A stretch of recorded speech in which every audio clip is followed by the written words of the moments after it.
Olá, tudo bom? Espero que todos e todas estejam bem. Eu sou o professor Jonathan Coutinho, professor de História da Secretaria Estadual de Educação do Rio de Janeiro, e estou aqui mais uma vez em um videozinho para tentar ajudar vocês, tentar ajudar quem está em casa a estudar outras provas, né? Tentar estudar para o Enem, inclusive, e para aqueles que estão interessados em entender um pouquinho mais sobre alguns temas importantes da história do Brasil e da história mundial. Nesse vídeo aqui, nós vamos falar um pouquinho sobre o momento da história mundial conhecido como grandes navegações ou expansão marítima europeia. Deixa eu só botar aqui o conhecido como as grandes navegações ou expansão marítima europeia. Tá? A gente pode, vamos usar aqui esses dois nomes como sinônimos. Tá? Esse momento ali, ocorrido entre o início do século XV até o século XVII, XVIII, é o momento em que a Europa se expande, né, cultural, comercialmente, territorialmente, para todo o mundo. Antes, até o século XV, os europeus estavam circunscritos à Europa e o entorno do mar Mediterrâneo, norte da África, Oriente Médio, com algumas expedições até a China, até a Índia. Enfim, o mundo conhecido do europeu era um mundo muito pequeno, um mundo restrito. Até o século XV, o mundo como um todo, então, ele estava isolado, né? Ele estava sem conexão. A América toda povoada, mas os habitantes da América não tinham grande consciência, ou melhor, não tinham consciência do que se passava, de que existia, né, outros continentes e outros povos. O europeu, como eu disse, ele conhecia a Europa, o norte, né, da África, ali até o deserto do Saara e partes da Ásia. Aqueles que moravam do deserto do Saara para baixo, na África, a África subsaariana, também não tinham grandes conhecimentos do restante do mundo. As populações do Japão, da Austrália, também não tinham conhecimento do restante do mundo. Enfim, o mundo ele era isolado.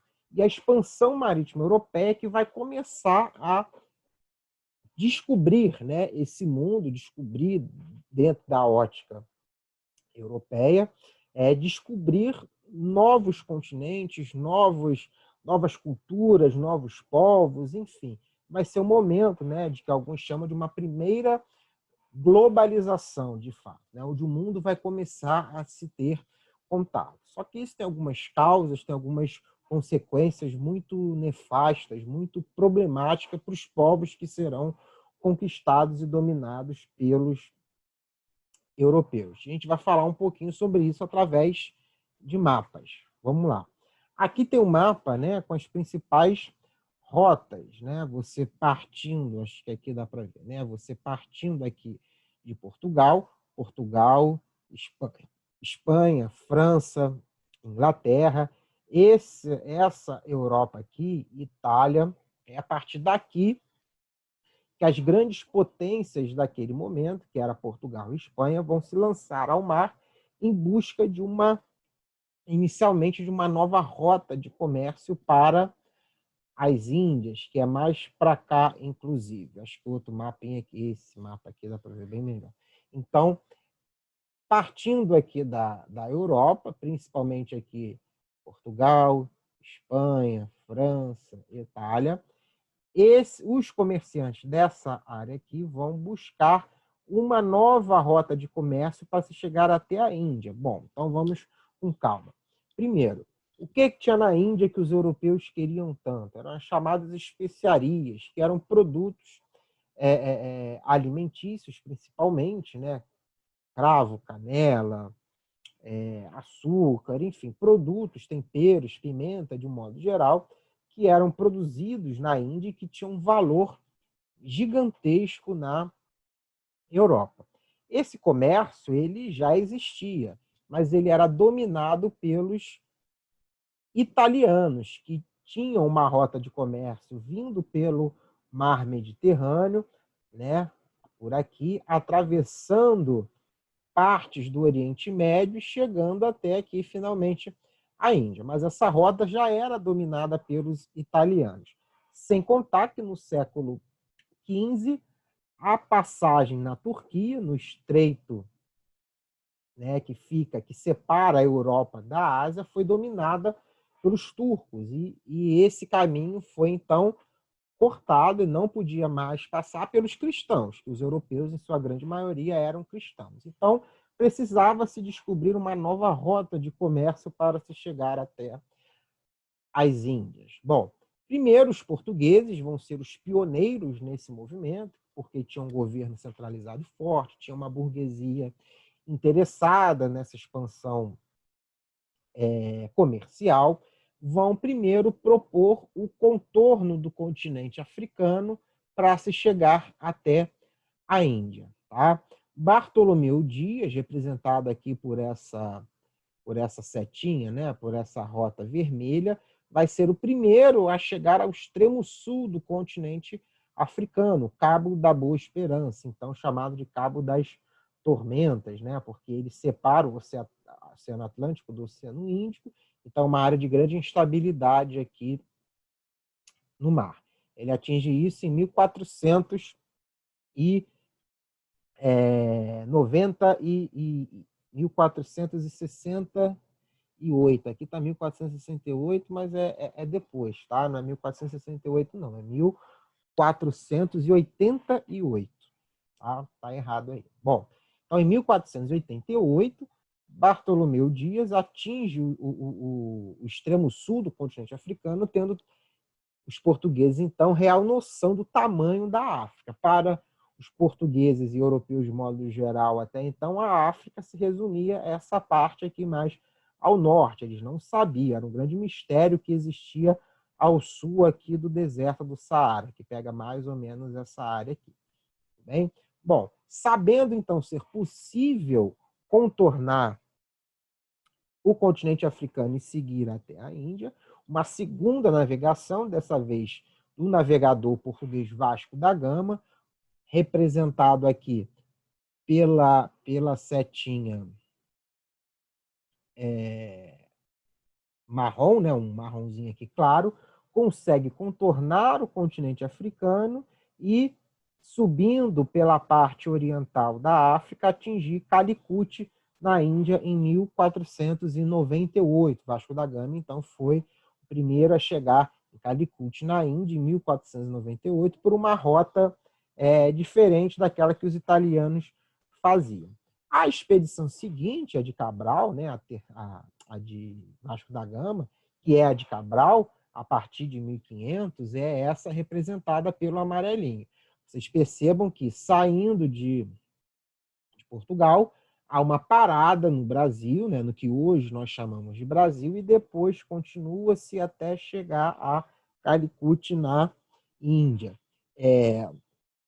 Há uma série de controvérsias, né? Foi ensinado durante muito tempo que a chegada do Pedro Álvares Cabral na América, né, aqui no nosso hoje chamado Brasil, foi sem querer, né? Foi um desvio de curso tão grande que acabou chegando na América do Sul. Só que hoje a gente já sabe, por uma documentação já descoberta, que, na verdade, Pedro Álvares Cabral chega na América sabendo que já existiam terras. Ele não chega aqui sem querer. Tanto que ele chega aqui, toma posse dessas terras em nome do governo português, em nome da coroa portuguesa, e depois segue o seu caminho em direção à Índia, que é o que de fato vai acontecer. Tudo bem? Então a gente não pode mais pensar que os portugueses chegaram aqui sem querer, por sorte ou por azar, né?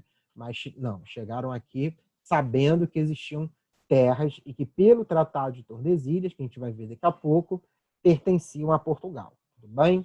Bom, além dos portugueses, os espanhóis também queriam chegar até a Índia, só que por um caminho diferente.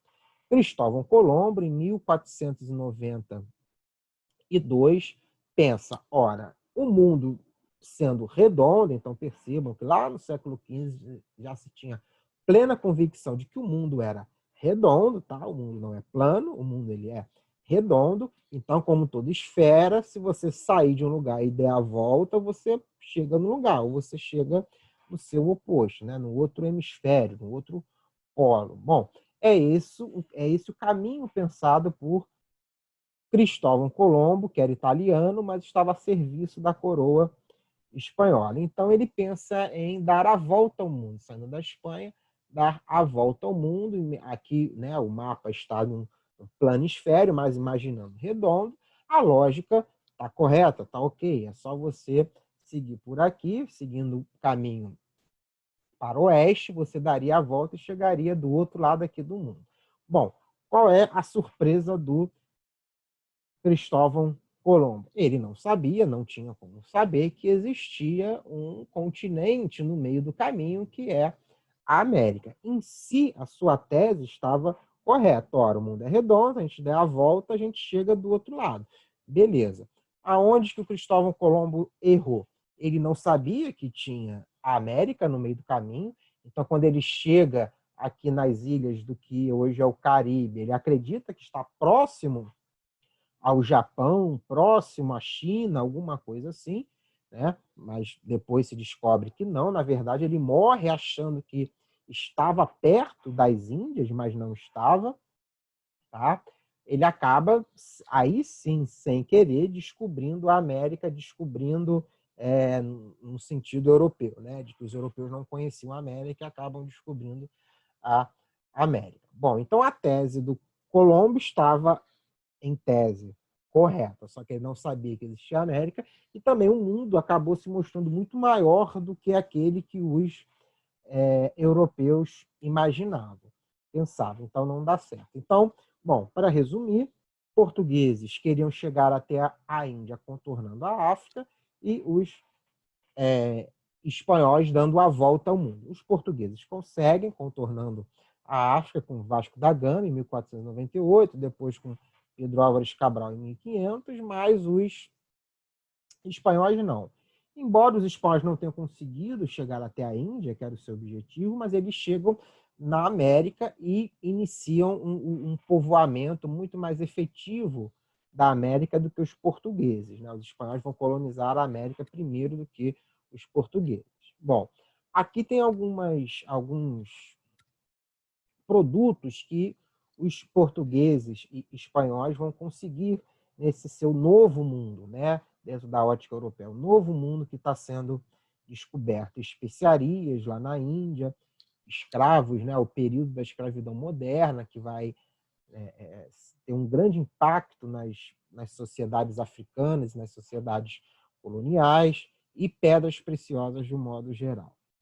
Bom, para dividir esse novo mundo que está sendo descoberto pelos europeus, portugueses e espanhóis, sob a mediação da Igreja Católica, do Papa Alexandre VI, vai dividir essas terras que estão sendo descobertas. De um lado, né, a oeste dessa linha vermelha, ficaria os domínios da Espanha, e a leste ficariam os domínios de Portugal. Então, percebo que essa linha aqui, que é a linha do Tratado de Tordesilhas, ela vai dividir para oeste, para cá, para a Espanha, e para leste, para os portugueses. Então, vamos retomar aquilo que eu falei lá no início, quando Pedro Álvares Cabral sai de Portugal para seguir até a Índia, em 1400, em 1500, né, final de 1499, já chegando em 1500,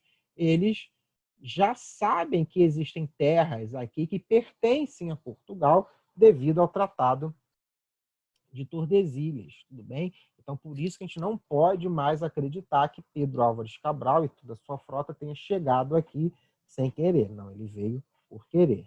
Ok, galera? Bom, para concluir, significados da expansão marítima. Essa expansão marítima representou uma grande expansão comercial, né? O centro do comércio mundial deixa de ser a região do Mediterrâneo e passa a ser o Oceano Atlântico, ligando agora 3 continentes, pelo menos, né? Europa, África e a América, chegando até a Ásia, inclusive.